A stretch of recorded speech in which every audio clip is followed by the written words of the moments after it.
Greetings, Kerbonauts. This is Kerbal Space Program. I'm Bob Fitch, and this is episode number 10 of the Gateway Project, where we are going to be putting a bunch of stuff into the Progress craft that's currently docked underneath the station.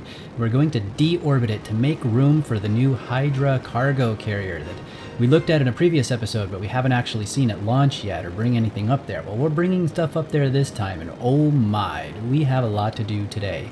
We need to install the ESP-1, and I'm going to explain what that is in a little bit. We need to resupply the station with life support. We need to assemble a satellite in orbit and investigate the spatial anomalies and temporal distortions that we've been detecting around Minmus. We'll start off by checking in with Bob, who is more than happy to go out on another EVA right now. You know that he loves every opportunity to get out there, so he's going to swing around here to the back of that Hydra crew transfer module, where we had 3 different crates before. Right now there's only 1, because 2 of them got moved out onto the station. So I'm having a bit of a problem here getting the crate to actually open up. I'm not quite sure what happened. Whenever I try to open it, it just snaps open and then slowly closes. I'm also having problems with the boxes inside.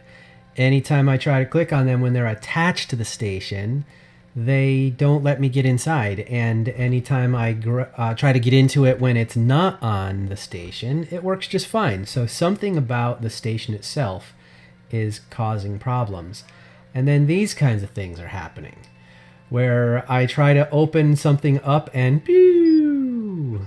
Yeah, flying away. So I give it the old college try, but ultimately I give up completely. I say, you know what, I'm just gonna go grab these boxes, try not to bang my head, and bring the boxes, stick them back in the back of this carrier here, and here we go again, trying to open it. I really did try a lot. And then, oh, yeah, the doors, when they snap open, they will smack you and send you flying. So then you got to fly back up again carrying the big box on your back. I started approaching them from the other side and just putting the things in from the back side so I couldn't get hit by those doors when they open up. But it really is a pain in the butt. You heard at the beginning that my intention had been to construct a satellite in orbit, but if I can't get into the boxes, that means I have to carry them on my back, get inside the box with it on my back, which causes the part that I take out to decouple the box from my back, so the box starts floating away. Then I have to put the part out somewhere. Then I have to go chase down the box, grab that, and start it all over again. Get another part, box flies away, repeat. Oh, it was driving me crazy. So I decided that instead of doing that, I would try to track down this problem. And I then spent the next 20 hours probably of game playing time trying to track down why I was having troubles, not just with this, but with some other problems where my welded parts weren't connecting properly. I was trying to add some new welded parts to things and I couldn't get them to connect. So those 2 problems together, I think I spent maybe 20 in-game hours just playing around with stuff. Let me show you a little bit about what I was doing there. Step 1 was I recreated the entire station bit by bit, which is where I ran into some of my problems with the welded parts, because when you try to connect them all inside the vehicle assembly building, for some reason I was having some trouble there, and I'll come back to that in a second. But I rebuilt it part by part, and then I did what's called a binary search. A binary search is when you're trying to find a problem or anything, you split the problem in half and you search for it in one half, and if you find it there, or you think you're going to find it there, then you split that in half and you keep doing that until you get the problem. You find the problem. And if you don't think you're going to find the problem in there, then you throw that side away and you look at the other side and you do the same procedure on that side. So in a binary search working on the station, I then did where you can see down here, I have a little capsule and an attached box right down here. And I would take this whole pre-constructed station out on the launch pad and then get out of the box from the little guy down here and see if I could open the box. And if I couldn't open the box, then I continued. I would go back in the vehicle assembly building, make a change, and then go back out on the pad. And the change was I would take away half of the station like that, then go out on the pad. And the first time I went out, I didn't have the problem. So I was like, oh, okay, so I know that the problem is in the top half of the craft. So I came back in the vehicle assembly building, hit Control Z, and bring everything back again, and then try taking off a different half, like that, go back out, and as long as I was getting the problem, I kept narrowing it down. Eventually, I was able to narrow the problem down to something that was happening up here at the top, and so then I worked on this one, and I took off this antenna and put it over here, and finally got down to that if I took that probe stack off, then the problem went away. So then I tried a different probe, and when I put this one on, same problem. So I identified that if you put any probe stack on, it was a problem. And if you didn't have a probe stack, it didn't have a problem. Which then occurred to me, what's the one difference between something with a probe stack and something that doesn't have one? And it's probably remote tech.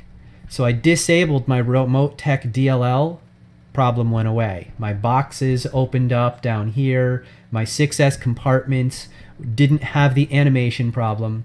So I went out on the internet, searched for a replacement, and I found one buried deep in a forum post. Somebody had posted that they had a fixed remote tech.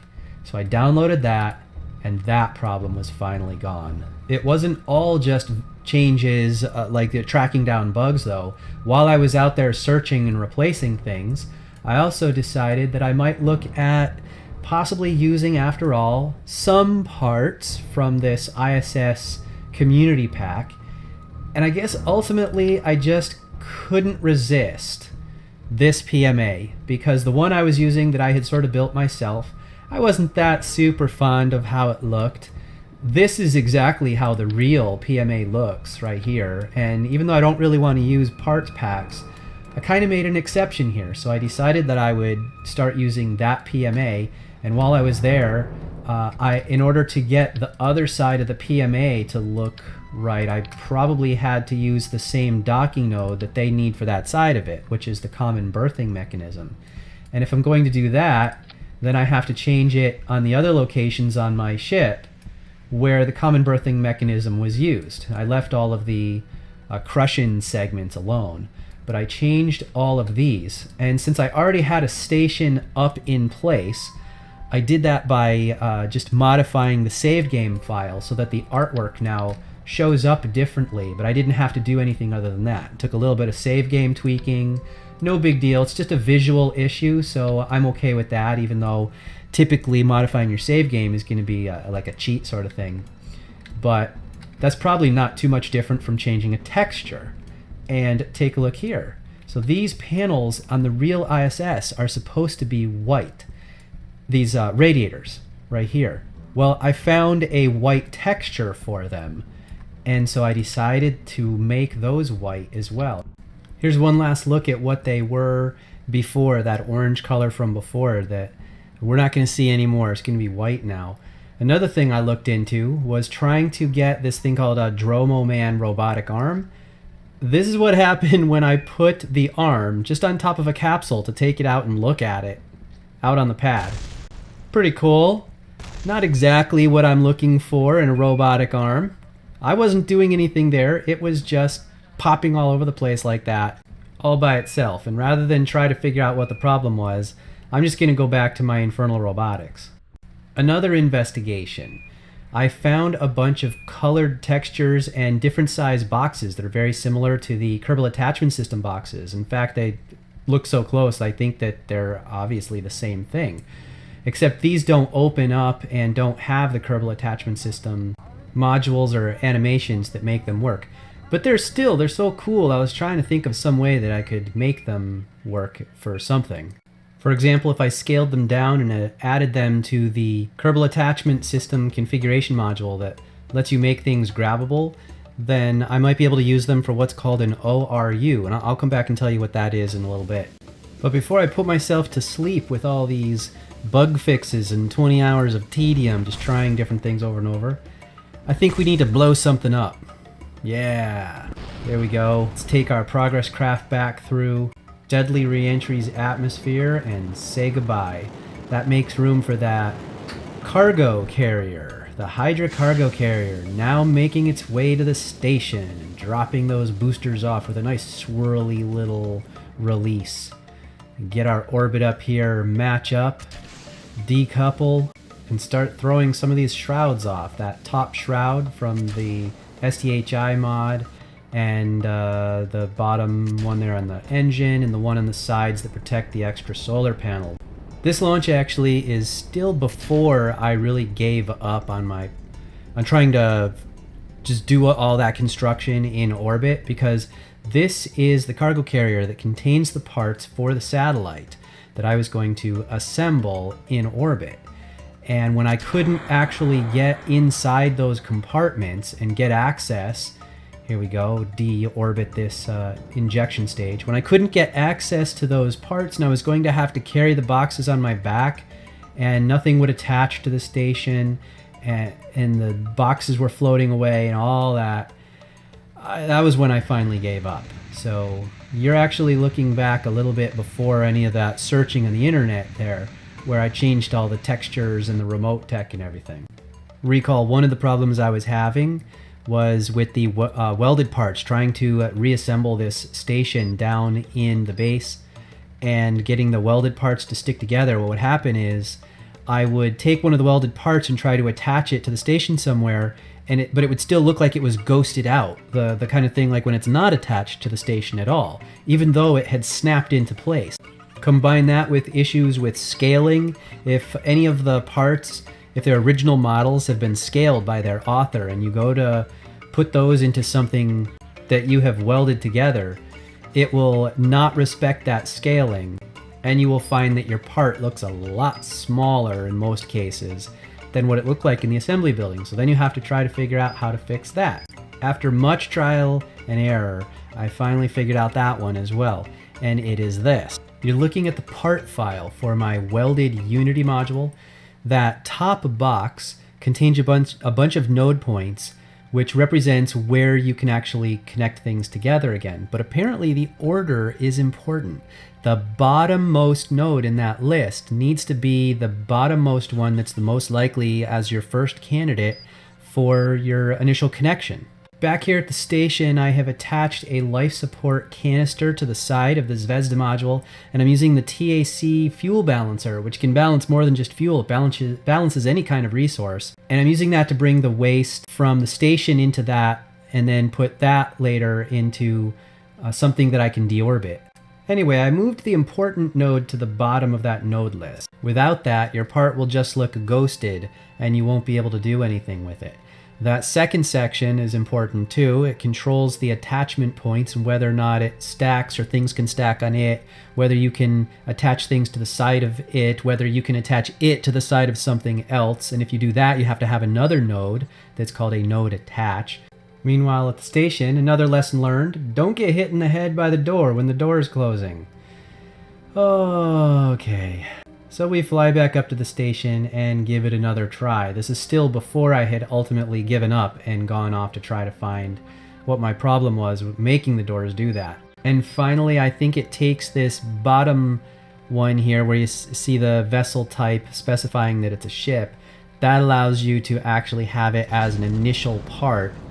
But back here, I figured, hey, I've put this thing together in the vehicle assembly building. Let's see if I stick a rocket underneath it, would it actually go up into orbit? And yeah, I'm using Deadly Reentry in Ferrum Aerospace.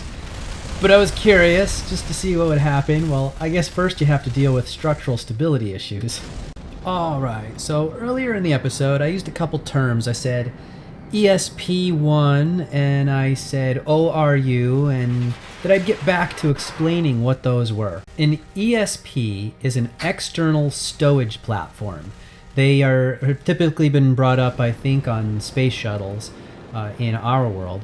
Those ESPs, they are where you store the other thing that I was talking about, the ORU. And ORU is an orbital replacement unit. So basically, if something goes wrong, they have a backup part. That's all it really is. And the ORUs are attached to a thing called a FRAM, an FRAM, a Flight Releasable Attachment Mechanism.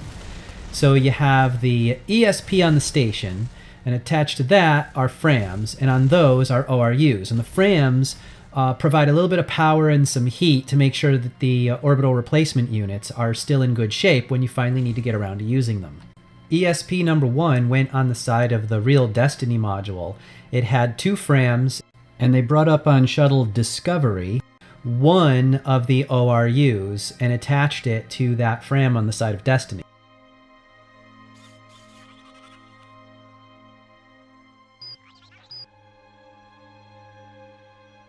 Back at the station, I'm trying to use those little bays that you can attach the boxes from Kerbal attachment system to. I'm trying to use that bay as a representation of the FRAM, and I have this plate that I have attached to the side of Destiny now. But if you look close, and I'm going to replay what I just showed you so you can see this.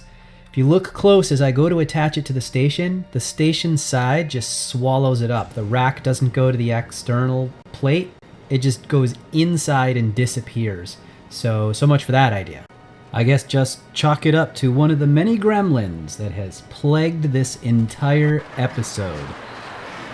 Oh boy, I gotta tell you, this one was frustrating, but the silver lining, I guess, is that I do get to blow some stuff up here, and I did come up with an idea that sort of made it work out up at the station. So I took a cubic strut, I've got it here on my back, I attach that to the station, and that allows me to put up a couple cubic struts, and I grab those little bays and I can put the bays on those. So even though the bays kind of sink in, they're sinking into the cubic struts, which makes them still accessible and visible. And that allows me ultimately to finally get my ESP-1 put into place. Even this wasn't completely free of gremlins though. Look at it on the back. I still have a cubic strut image, like as if I still have one on my back, even though I had put it up on the station. Visually, it looks like I'm still carrying it, which is a little weird. So anyway, as Bob slides back here away from the station to take a nice look at it from a distance and just admire it, and look at how that sun shines on the other side there, this catches us up to March of 2001. After that, STS-102 Shuttle Discovery delivered the ESP-1 and that first ORU. We now are up to the 14th of 143 missions and the 18th of 177 EVAs that I've listed out for myself. Actually, when Susan Helms and James Voss were out there on the EVA that was doing the equivalent in our world of what I was doing here in Kerbal Space Program, they set the record for the longest spacewalk of 8 hours and 56 minutes. Okay, so we're getting close to the end now, and at the beginning of the episode I said I was going to assemble a satellite in orbit. I said I was going to put up another satellite that was going to go and investigate what was going on at Minmus. Well, none of that actually had a chance to happen because of all the time I had to spend trying to fix all the problems. So I will get to that in the next episode. I do have some extra information though. Last episode, I said that I was going to try to track down some of my lag issues as well. I said I was starting to see lag when I was getting my ships closer to the station, and it was way too early to be getting that because just imagine as the station gets gigantic, right? It's going to be just horrible. So I wanted to look into that. That was yet another thing on my gremlin list. I wanted to look into that to see if I could speed things up. I tried reducing my graphics down to the absolute minimum, no frame rate change whatsoever. So I put them all back up to maximum because it doesn't seem to be any issues. And then I started exploring tweaking my saved game. And one of the things I tried was I made all the docking nodes that are already attached, that are never going to be detached ever again. I turned them into not actually docking nodes. Okay, a little cheaty, but it had an improvement, so I'm going to leave it that way, and in the future I may, once I've actually docked up a piece and it's done and it's never going to undock ever again, I may do that some more where I turn the parts into no longer actually being docked. Let's see, what other news? We have a mysterious fourth envelope. Now, back in the beginning of this whole thing, there was talk about the 3 envelopes of Bob, Bill, and Jeb. Well, I've discovered that there's actually a fourth envelope, and I don't know where it came from, but I'm curious to find out what's in it, and maybe in a future episode we will. Also, our lead investigator, Gibbs Kerman, may have a lead on the current location of Joseph Kerman. We're not quite sure what he's doing, but he can't possibly be up to any good at all. So next time, maybe we'll find out a little bit about what he's been up to. And we will work on the Canadarm, the robotic arm. We will actually do the assembly of the satellite in orbit, and we will take care of that anomaly or potential anomaly that might be out there on Minmus. We'll send up a couple satellites so that we can have our remote tech communications stay in contact with our trip out there. And then we will get a satellite out there and we'll maybe start searching around Minmus. Until next time, Kerbonauts, I'll see you later.